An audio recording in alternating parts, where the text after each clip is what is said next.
আসসালামু আলাইকুম। এর আগেও আমি ফলি মাছের কোপ্তার একটা রেসিপি দিয়েছিলাম। আর এটাও ফলি মাছের কোপ্তা, কিন্তু এটা একটু ভিন্ন রকম।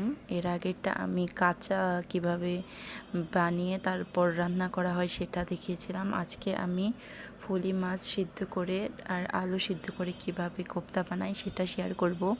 আমি মাছ আর আলুগুলো সিদ্ধ করে মাছের বড় বড় কাঁটাগুলো বেছে নিয়েছি, আর এরপর ব্লেন্ড করে নিয়েছি।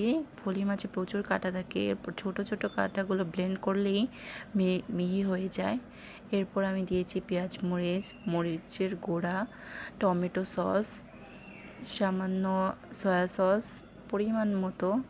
এরপর আমি শেপ দিয়ে ভেজে নিয়েছি, কোপ্তার শেপ দিয়ে। এরপর পেঁয়াজ মরিচ ভেজে নিব, লবণ দিলাম, আদা রসুন পেস্ট দিব।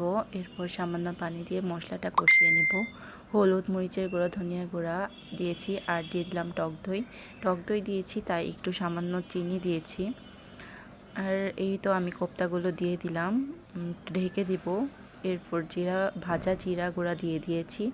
এই তো আমার কোপ্তা রেডি। ফলি মাছের কোপ্তার এই রেসিপিটা খেতে বেশি মজাদার।